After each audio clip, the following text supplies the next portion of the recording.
안녕하세요, 여러분. 제가 조금 전에 그 악인 취재기 있잖아요. 정유정 사건. 그걸 이렇게 조금 요약해 놓은 유튜브의 영상을 봤거든요. 그래서 이 영상을 보고 좀 느낀 점, 나의 생각을 한번 정리해 보면 좋을 것 같아서 이렇게 또 녹음을 하고 있습니다. 일단은 원래 제가 이렇게 기분 관리를 할 때 오전 중에 이런 범죄 사건이나 좀 부정적인 사건을 보면 좀 나쁜 영향을 끼칠까봐 잘 안 보려고 하거든요. 저녁에 자기 전에 봐요. 저녁에 자기 전에 보면 그냥 보고 자면 새로운 아침이 시작하니까 새롭게 시작할 수 있는데,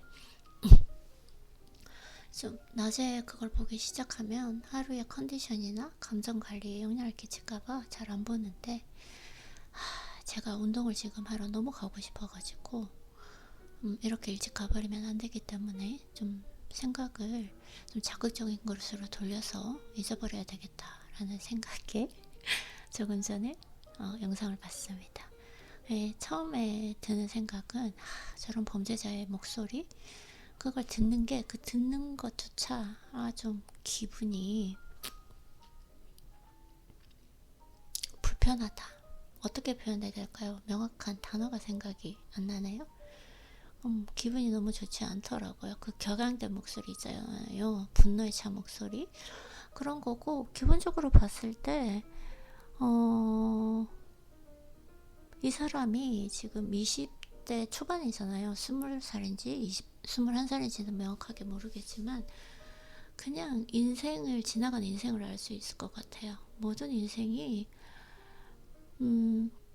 좋았던 거가 아니라 부정적인 거, 내가 상처받았던 거를 계속 곱씹으면서 그 분노를 키우는 사람일 수도 있겠다라는 생각이 들고, 그리고 지나간 인생이 알 수 있듯이 진짜 그냥 저 사람의 입에서 나오는 건 숨소리 빼고는 다 거짓말이겠구나. 21살인데 그냥 순간순간에 거짓말을 계속해요. 그렇다고 해서 거짓말을 잘하는 것도 아니에요. 훈련되어 있지도 않는데 뭐 그냥 습관화된 거죠. 그냥 그 상황에서 진실을 이야기하기보다는 항상 거짓말로 그냥 그 말 자체 인생이 번복되어 있는, 그렇다고 체계적이지도 않잖아요. 그 짧은 말 속에서도 아버지와 대화를 하는데, 그래서 뭐 시체를 봤냐, 뭐 봤다 했다가 나는 그 죽이는 걸 내가 죽인 것이 아니다 그랬다가 마지막에 이제 크게 실수를 하죠. 죽이는 걸 봤냐? 응. 그렇게 얘기하잖아요. 그러니까 죽이는 걸 봤다. 그러니까 말에 그 거짓말에 일관이 안 됐으니까 이것도 뭐 어느 정도 경험이나 이렇게 시력이 쌓여야 거짓말 자체도 되게 잘 될 것 같지만 그냥 엉망진창이죠. 살해하는 과정 자체도 엉망진창이고, 결론적으로 생각을 하면, 결론적인 제 생각은 그래요. 왜 진짜 이 사람이 이런 범죄를 저지를 수 있었나, 그 이유가 무엇인가라고 생각했을 때 결론이에요. 결론은 그냥 쾌락형 범죄자인 것 같아요. 태어날 때부터 그냥 보통 사람과는 다른 피와, 그리고 살해하는 그 행위, 이런 것들을 하면서 자기가 조금 더 각성되고 희열을 느끼고 쾌감을 느끼는 쾌락형 범죄자. 계속 우리가 왜 그랬나, 이 사람이 고립되어서 그런가, 아니면은 어릴 때의 환경이 상처를 받아서 그런가, 이렇게 생각을 하는데 솔직히 그렇지 않나요? 상처를 받고 어릴 때 아픔이 있어서 이런 잔혹한 범죄, 이게 그냥 폭행이 아니잖아요. 정말 잔혹한 범죄잖아요.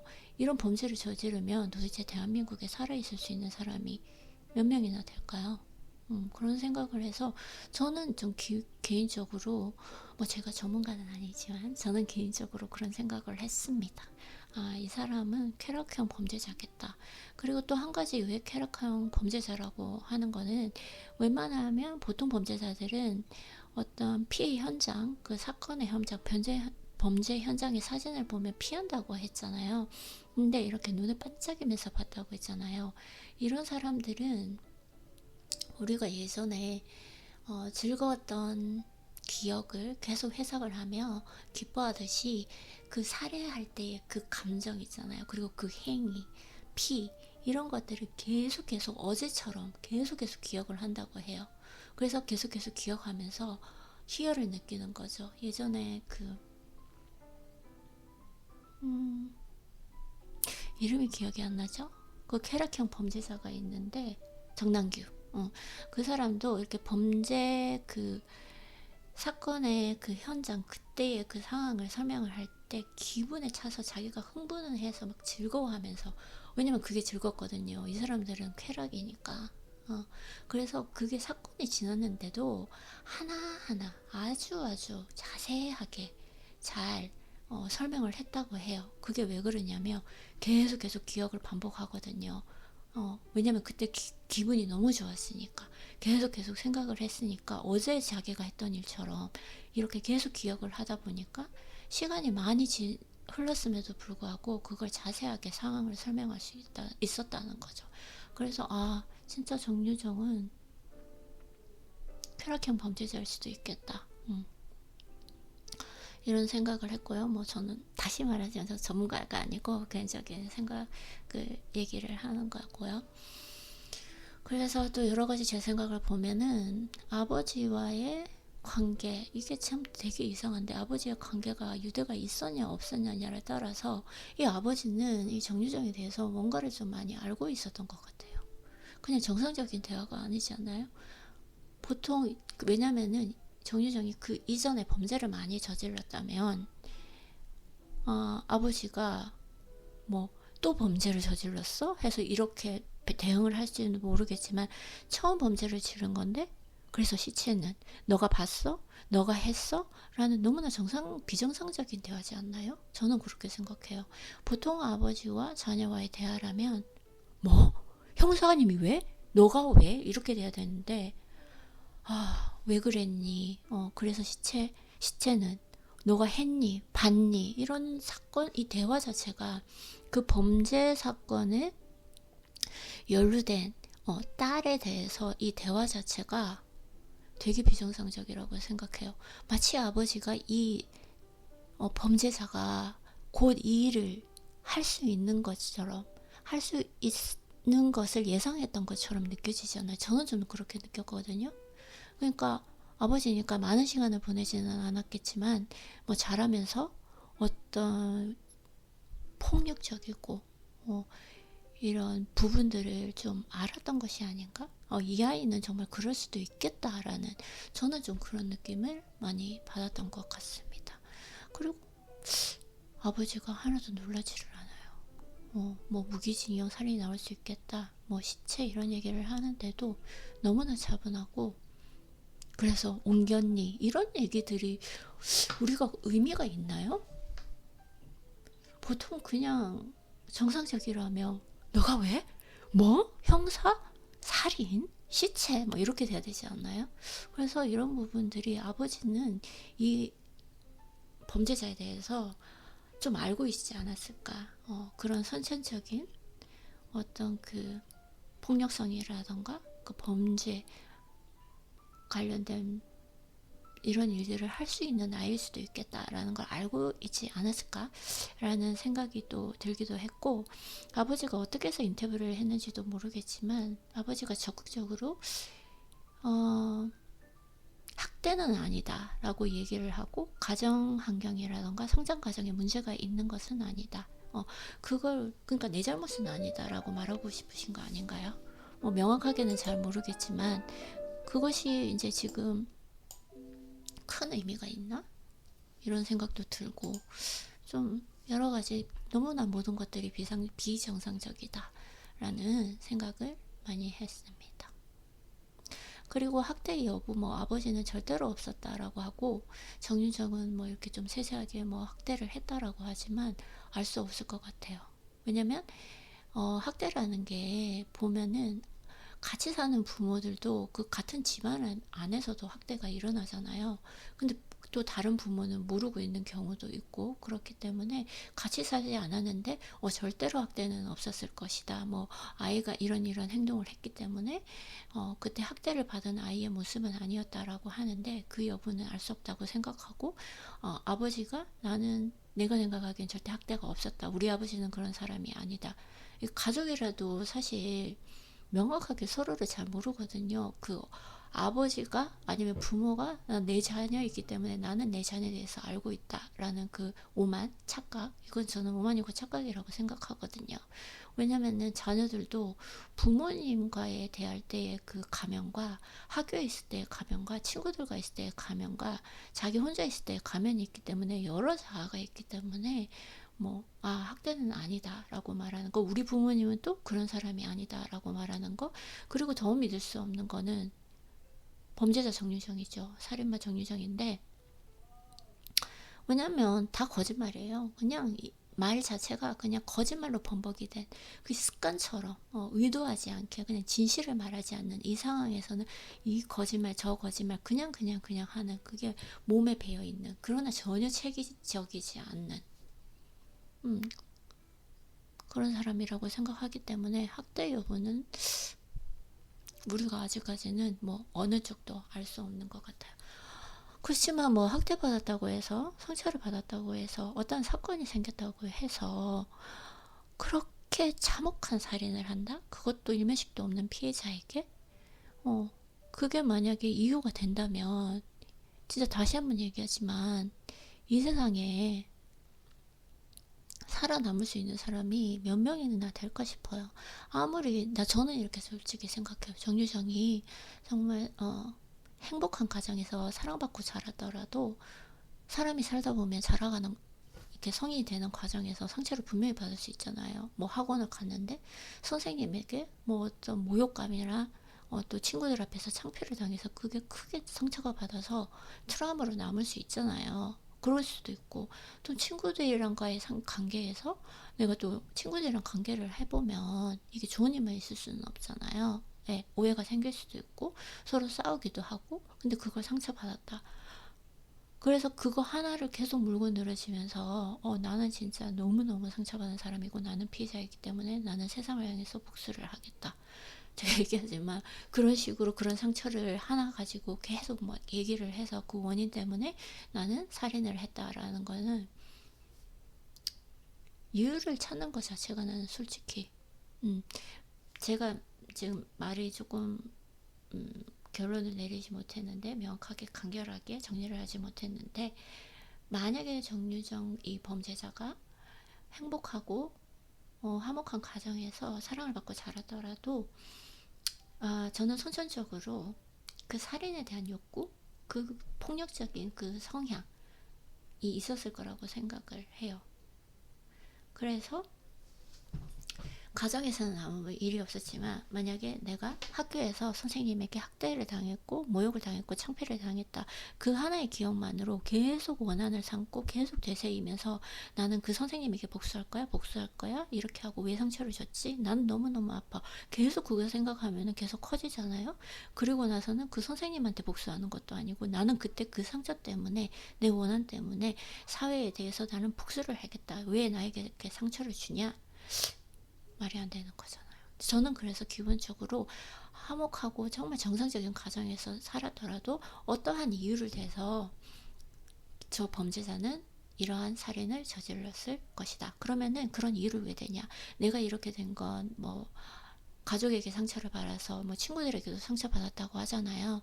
그 이유를 왜 대냐? 왜냐면 자기가 자기의 그 행위에 대해서 이 사이코패스나 소시오패스 연쇄살인범들은 나르시시스트까지, 그렇죠?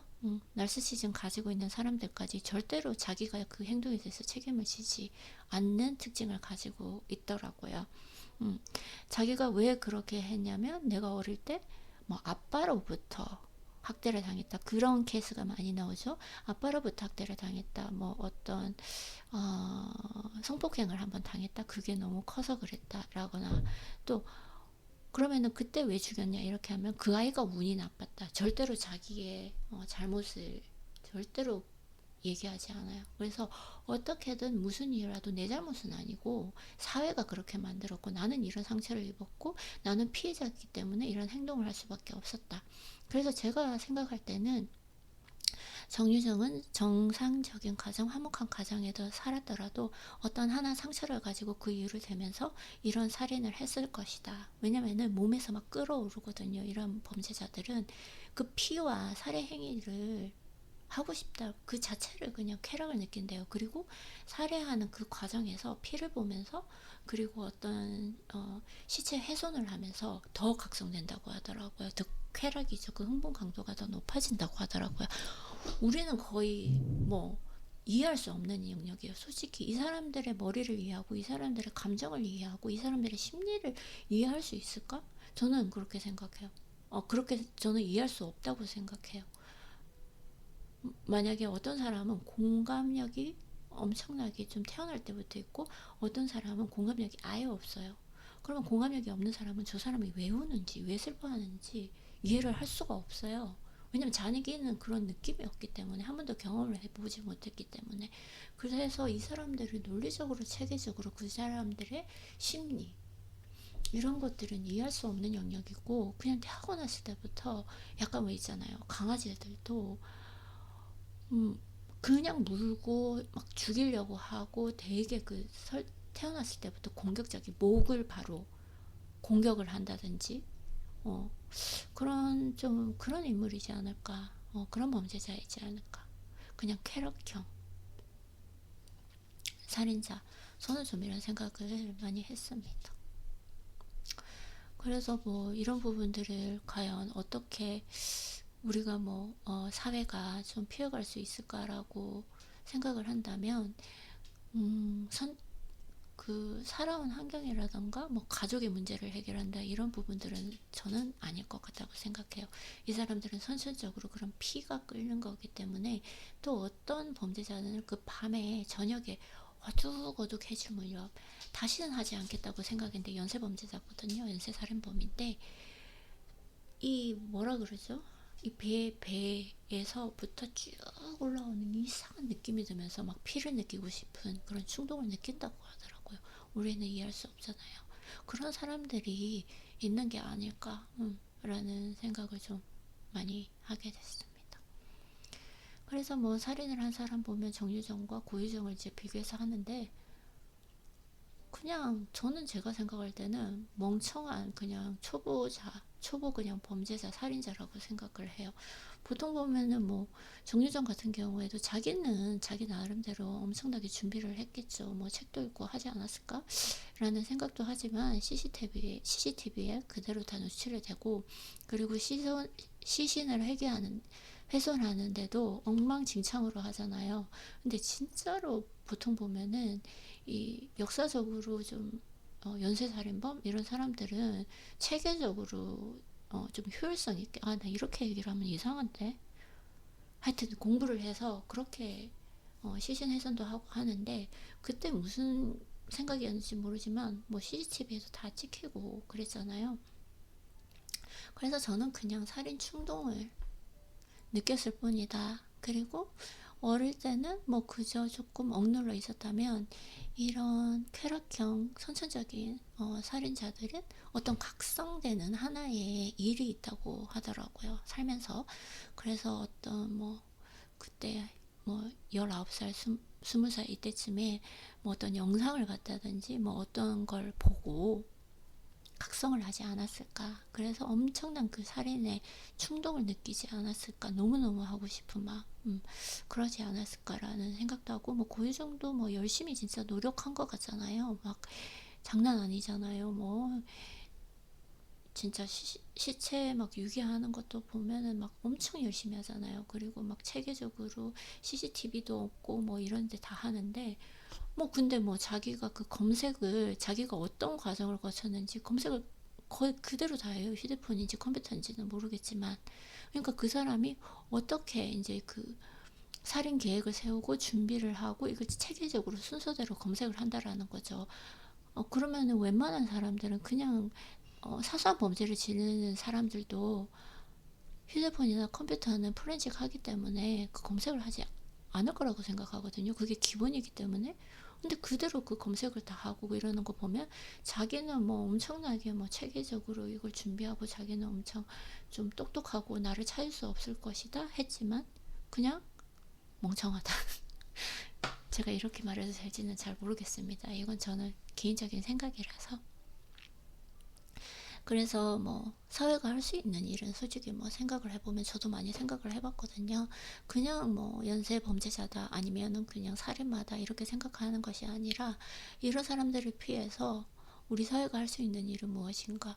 이런 쾌락형 범죄자들 있잖아요. 이런 쾌락형 범죄자들은 어릴 때부터 그 사이코패스 이런 좀 기질 이런 걸 검사를 해서 어릴 때부터 좀 관리를 하는 것이 좋은가? 이런 생각도 많이 들고, 사실 후천적으로 이제 그 범죄자의 그러니까 후천적으로 그 살인의 쾌락이라던가 욕구가 키워진 그 사례를 보면 이분이라고 해야 되나, 이 범죄자도 외국에 있었는데 그 범죄자는 어릴 때 부모님이 완전하게 방임을 한 거죠. 그냥 산에다 데려다 놓고 학교도 안 보내고 그랬는데, 이 범죄자가 자기 동생이 3명인가 4명인가 하여튼 있었는데 다 이렇게 그냥 마켓에서 음식을 사오는 것이 아니라 뭐 동물을 잡아서 죽여서 음식을 먹고 이렇게 동생들을 돌본 거예요.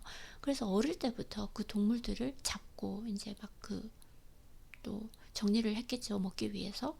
그러면서 그 피를 보면서 이제 어느 날 자기가 성인이 되어서 막 그런 걸 했는데, 산에서 했는지 어디서 했는지 모르겠지만 사람들이 너 왜 그러냐, 그거 그러면 안 된다라고 했을 때 처음으로 알았대요. 아, 이게 나쁜 행동이구나. 이런 사람들은 진짜 후천적으로 길러진 그런 범죄자가 아닐까? 그런 살인마가 아닐까? 이런 생각도 그때 했었던 기억이 납니다. 그래서 뭐 이런 사람들을 과연 우리가 분석을 하고 이해를 할 수 있을까라는 생각도 많이 하고, 그들이 이해하지 못할 것 같아요, 저는. 네, 그런 생각도 많이 하고, 그럼 가장 중요한 거, 저도 막 프로파일링 이렇게 사건이 어떻게 이렇게 해석하는지 이렇게 많이 보기도 하고 책도 읽고 사건도 보고 했는데, 가장 중요한 건 이 사람들을 그러면 어떻게 피해갈 수 있을까, 그런 걸 오랫동안 생각을 해봤거든요. 아, 도대체 이 사람들의 특징은 뭘까? 내가 빨리 캐치를 해서 나는 내 인생에서 피해가야 되겠다 라고 했는데, 이 사람들이 철저하게 완전하게 극과 극의 그 가면을 쓰고 행동을 하기 때문에, 하나는 완전히 이제 나는 아무것도 몰라요, 그리고 아주 그냥 저는 힘이 없어요 뭐 이렇게 하는 예의 바르고 이런 좀 폭력성은 전혀 볼 수 없는 그 한 단면의 모습과, 한편으로는 완전히 폭력적인, 완전히 상반된 걸, 선천적인지 모르겠습니다. 그걸 잘 연기를 하기 때문에 우리는 절대 알 수가 없겠구나. 얘가 그러한 범죄자들이 그 가면을 벗을 상황이 만약에 맞닥뜨린다면 그 위험한 상황이잖아요. 근데 그 전에는 이 사람들이 너무나 자기 자신을 잘 가릴 수 있기 때문에, 특히 양면적인 성격을 우리가 알 수는 없겠구나라는 생각을 했지만, 이 제가 그냥 여러 가지 연속 살인, 범죄 사건들을 보고 사이코패스, 소시오패스, 나르시시스트까지 이렇게 보면은 이 사람들이 기본적으로 감정 기복이 있더라고요. 감정 기복이 극과 극이에요. 좋았다가 갑자기 순간적으로 팍 뛰는 이런 사람들은 인생에서 내가 살면서 피해야겠다는 생각을 많이 했고, 저도 제 사실은 또 고해를 하자면 저 감정 기복이 되게 심한 사람이라고 생각을 했었거든요. 근데 저는 감정 기복이 심한데 이게 되게 좀 나의 순수한 마음이다라고 생각을 했었어요. 왜냐면 나의 감정을 속이지 않고 그대로 다 표출하기 때문에 정직하고 순수한 사람이다라고 생각을 했는데, 어느 날 이제 좀 책을 읽고 심리학 책도 있고 뭐 여러 가지 마음 다스림 책도 있고 하다 보니까 미성숙한 행기더라고요. 결국은 그냥 인격이 안 좋은 사람이었던 거죠. 그래서 감정 기복을 정말 줄이려고 노력했고, 예전과 제가 뭐 감정 기복이 지금 있다 없다라고 말씀을 드릴 수는 없는데, 과거에 비하면 진짜 감정 기복을 엄청나게 줄였어요. 그리고 화가 순간적으로 올라올 때 그거를 처리하는 방법을 이렇게 몇 단계로 나눠서 어떻게 내가 그걸 반응하지 않고 잘 보내고 현명하게 그 상황을 처리할 수 있을지 오랫동안 훈련을 하다 보니까 이 감정 기복 자체가 낮아지더라고요. 그래서 좀 감정 기복이 심한 사람은 좀 우리가 조심을 해야 되지 않을까, 갑자기 좋았다가 갑자기 막 폭력적으로 변하는 이런 모습, 이런 모습들을 좀 봤을 때는 조심해야 되고 피해야 할 대상이 아닌가 이런 생각을 하고 있고요. 저는 좀 그런 기준을 가지고 있는 것입니다. 그리고 꼭 얘기하고 싶은 건데, 그런 여러분들도 그런 범죄 사건이나 이런 다큐멘터리 보잖아요. 그러면은 그 범죄자의 얼굴을 계속 보여주잖아요. 절대로 그 내 눈에 담지 않았으면 좋겠어요. 저는 그걸 규칙으로 하고 있거든요. 그 사람들의 얼굴을 절대로 내 눈에 담지 않습니다. 왜냐면은 제가 기본적으로 삶의 어떤 그 철학이 있는데, 저도 수련을 했었거든요. 예전에는 그렇지 않았어요. 지금 내 눈에 담는 거, 내가 읽는 거, 그리고 내가 듣는 거, 지금 내가 있는 장소가 나의 미래, 현재의 나, 미래의 나를 결정한다. 그래서 그 사람들의 그 악한 기운 있잖아요. 왜 형사님들도 많이 얘기를 하시잖아요. 그 살인마의 그 눈빛은 다르다. 그 말할 수 없는 그 파란 기운이 있다라고 말씀을 하시는데, 그걸 담고 싶지 않은 거죠. 그래서 여러분들도 꼭 그렇게 하셨으면 좋겠어요. 이제, 왜냐면은 또 세상이 어떻게 돌아가는지 또 들어야 되잖아요. 무슨 일이 일어나는지 알아야 되지만, 여러 가지 그 뉴스에서 나오는 특히 그 범죄자의 얼굴, 한국은 또, 공개 대상이 아니니까 많이 볼 수도 없기도 하지만, 그래도 공개된 그 대상의 범죄자라고 하더라도 절대로 내 눈에 담아서 그렇게 나쁜 기운, 악의 기운을 안 가지는 게 좋지 않을까라는 좀 저는 생각을 가지고 있습니다.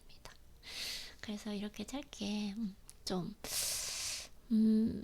재밌을 것 같아서 그냥 또 생각을 한번 얘기해보고자 이렇게 영상을 남겨봤는데, 제 생각에는 말이 정말 정리가 되지 않았을까, 아직 안 들어봐서는 잘 모르겠는데, 이런 부분에 대해서도 제가 한번 계속 연습을 해보면 좋지 않을까. 연습을 하고 정리를 하고 계속 이렇게 양적으로 연습을 이렇게 하고 하다 보면은 실력은 늘더라고요. 지금 완전히 집중도로 이랬어요. 제가 뭐라고 얘기하는지 잘 모르겠어요. 여러분들 혹시 그렇지 않나요? 너무 얘기를 많이 하다 보면 갑자기 내가 뭘 얘기하고 있지? 이런 거, 이것이 당이 떨어진 것인가? 아니면 내가 집중도를 잃은 것인가? 이런 느낌. 그래서 어쨌든 오늘 조금 전에 악인 취재기 이걸 보고 한번, 정말 죄송한데 이렇게 심각한 사건을 얘기를 하면서 내가 이렇게 웃어도 되는 건지는 잘 모르겠습니다. 만약에 왜냐면 진짜 선의에 또 그 피해자가 있기 때문에. 맞아요. 제가 잘못한 것 같습니다. 선의의 피해자가 있는 이런 사건을 이야기하면서 제가 조금 전에 저 자신을 반성하면서 웃기는 했지만, 절대로 이 사건에 대해서 뭐 재밌게 생각하고 즐겁게 생각해서 웃은 것은 아닙니다. 그래서 꼭 오해는 하지 말아주셨으면 좋겠고, 제 영상을 누가 들으실지 모르겠지만 들으셨다면, 또 제가 웃음이 너무 많아요. 진짜 이거는 습관적으로 나오는. 다시 정말 죄송합니다. 정말 진심으로 사과드려요. 누가 이 영상을 들으셨다면 감사 인사 드리고요. 가장 중요한 거, 절대로 그러한 범죄 사건이 있어서 보게 되더라도 범죄자의 얼굴을 내 눈에 담지 말자. 저는 꼭 그 말씀을 해드리고 싶습니다. 그러면 오늘도 평온한 하루 되세요. 감사합니다.